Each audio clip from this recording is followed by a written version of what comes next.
Hello everyone, Zane here and welcome to another Final Fantasy XIV video. So today I want to give 5 tips to new up and coming crafters coming into Final Fantasy XIV to help them out on their journey to level 100. Now please note that these are not in any specific order, just the ones that I feel like should become first. Okay, so the first tip that I give everybody is to make sure that you do not buy any items off the market board for at least a few 10 levels.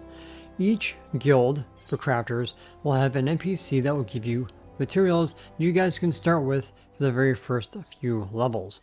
Now these are pretty cheap and the market board will most likely price gouge you on most of this stuff. So each NPC and different guilds will have different items, so you might have to go to each of the city-states to get some of the materials that you'll need. You also can go to the market area because there will be a trade craft NPC where you guys can get some materials as well. If you have, or in a free company house, they might have NPCs that also will have some items that these NPCs will not have. So the very first 10 levels or so, make sure you buy at least a good stock of at least 20 to 30 of each item, because you most definitely will end up using them all. Alright, so that is going to be tip number 5. Tip number 4, the materia extraction, spirit bonding, transmutation, and desynthesis. If you started in Thanalan or Gridania, you can come straight to the bonfire here in Central Thanalan at X23.6, Y14.0. If you start on Limsa Limensa, you have to get to the story until you have access to the airships. So Moonmix back there will take care of the materia transmutation and melding. This NPC here will take care of spirit bonding and extraction, and then when you get to level 30 on a crafter, you go to the Thanalan market area, go get the quest, go into pieces, then come here and you'll unlock a desynthesis. So what materia extraction is that when you use your gear, you'll be able to get spirit bond rate, which is right under the condition. Basically, spirit bond is ethereal energy that is sucked into your gear. Once it hits level 100 or 100%, you get a free materia based on the gear because it's based on level and of course the job that you're doing. If it's battle gear, it's going to be battle materia. Crafted gear, crafted materia, and gatherer gear, gatherer materia. Okay, usually it's like grade 11 and 12 if you're doing something around like level 100 range. Now you do have certain things you can use to up your spirit bond rate, such as free company actions, squadron manuals, or these potions here, the superior spirit bond potion. Now gatherers only can cap out at +5, while crafters and battle jobs can be as many as you like, or as you can have available. Usually it's 1 potion, 1 free company action, and or 1 squadron manual. So Moonmix here will have your transmutation materia option. Basically what you do is you put 1 materia of each type, at least 5 of them. Usually you want to do the piety, tenacity, spell speed, and skill speed. And then 1 red materia. Mostly like direct hit, since that one is semi the most useless one. So we're going to go with that one here. Now the ones you put in do not come back out. So you will get one of the ones that you did not put in. Now if you get a cutscene, that means you get 1 higher tier. If it's not a cutscene, it's the ones that you put in. So let's hope that we get something good. And we ended up getting a Perception 11, which is not bad. So this is a good way to get your crafter and gatherer materia when you actually need it. So basically that is what you will get here for materia extraction, desynthesis, melding, and advanced melding, which you ultimately will unlock as you level up your crafters. So that is going to be tip number 4. Tip number 3, take advantage of your Grand Company turn-ins. So when you unlock your crafters, you'll be able to do the supply missions here. These will be based off your level, and of course they will change as you level up, okay? If you get a star on your item, this means that you'll get twice the much experience, or basically the reward. So as you can see, the base one without the star, and look what you get with the star. Look how much experience that you would get if you were at my level. Okay, so this is very important that you make sure that you do these every single time. At the bottom here, you have next mission allowance available in 0 hours and 39 minutes. This is when they will reset, so you only can do this like once per day. Also, if you do these high quality, you also will get an increased reward as well. So starred plus high quality is like triple the amount of experience that you will get. Plus you will get Grand Company Seals, which is currency that you'll need to obviously promote yourself in this content.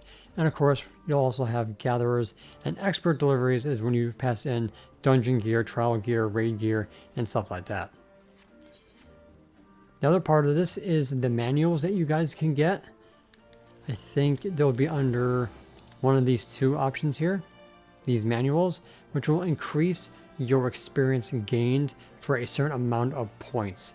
And this is going to last you around 18 hours. So there's going to be these manuals here, plus there's going to be the other ones, which is going to be great too.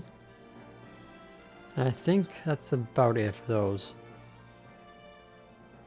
Yeah, there's only two of those that you guys can use. So utilizing that, you guys can level up your crafters really, really quick. At least until you get into Heaven's Ward, where you can do the Ishgard Restoration. And if you really aren't doing crafting until Endwalker, then you can actually do Cosmic Exploration, and you can level up through that way as well. But that's something a little bit more advanced. So that is going to be tip number 3.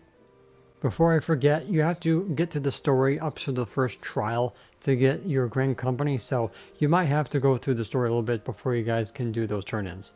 So tip number 2 is become a gatherer. The reason why you want to become a gatherer is to become self-sufficient. Okay, because you're going to end up running into the issue where you have no more shards, crystals, or clusters, which you ultimately need to craft yourself. So becoming a gatherer, you get all these materials that you ultimately will need to craft your stuff for free. So instead of going to the market board and paying through the nose for these items, you can become a gatherer. Mostly botanist and miner are the most useful, but fisher does become helpful when it comes to alchemist and culinarian. So becoming self-sufficient with your gatherers can be very helpful to becoming an efficient crafter. There's not too many tools to level up your gatherers in Realm Reborn, so you're going to have to do it the old-fashioned way and just gather your items yourself. So that is going to be tip number 2. In tip number 1, make sure you do your class quests. Now, every 5 levels in a Realm Reborn, you will have your class quests. In Heaven's Ward and beyond, up until Shadowbringers, they will be like level 63, 65, 68, and then the level cap.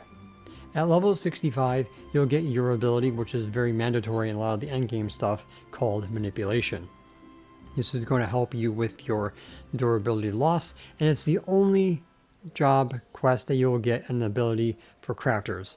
Okay, so it's very important that you make sure you keep up to date with these up until Shadowbringers, and then after that they stop doing class quests and they start doing a little bit something that's different called deliveries, which is something that you will learn as you get through the game. So make sure you keep up with them to get that ability. And that is going to be my number 1 tip for new crafters starting your journey in Final Fantasy XIV. Now on to some honorable mentions. So honorable mention number 1, make sure that you're using food.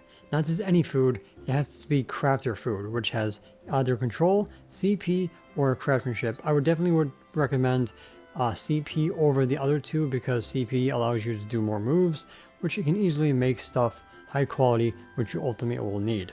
Now the difference between normal quality and high quality, at least for gear and food and stuff, is going to be the stats. So if you make a normal quality Runic steak, you can see that the CP and control will be lower than a high quality piece of gear or item or food. So make sure that you always try to strive for high quality. Not only for that, but you also get an increased amount of experience by making stuff high quality.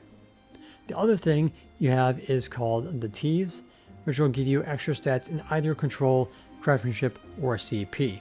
These are also very helpful when it comes to endgame stuff, so having these on hand are very useful. But ultimately these are used in like Shadowbringers and Walker and beyond, so you can't really use these in early game, only when you get to the later expansions, but they can be very helpful when giving yourself extra stats.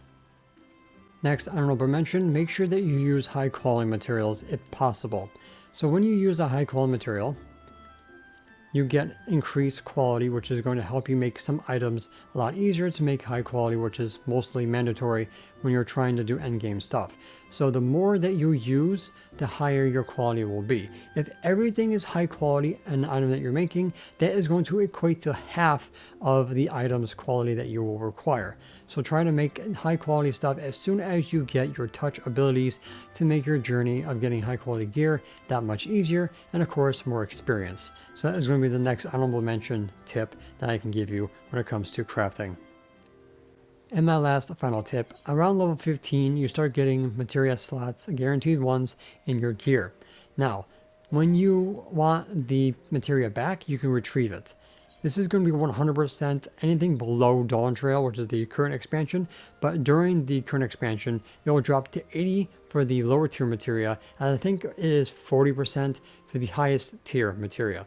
So you want to make sure that when you're starting out at level 15 and above, take the gear or the material that you have in your gear, retrieve it, and then put it in the next one, since it is guaranteed to come back. And this way you have an advantage over other people who do not, and you can make gear high quality and that much easier for yourself to level up with.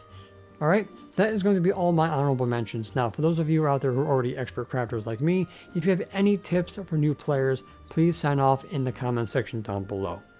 Alright guys, so that's pretty much going to be it for this video. Thank you guys so much for watching. Don't forget to check out the rest of my channel for more Final Fantasy XIV content, and I will see you guys in the next one. Good luck on your journey. And that's it for today's video. Thank you guys so much for watching. Don't forget to leave a like, comment, and subscribe to my channel if you're new for more Final Fantasy XIV content and help with the YouTube algorithm. If you guys want to support my channel even further, consider becoming a YouTube member, Patreon supporter, or help me on Ko-Fi. The links for those will be in the description down below, as well as my Discord. And the extra special shout out to the members on screen. So until next time, if you ever walk in the glorious light of Lord Bahamut, and always remember to keep forging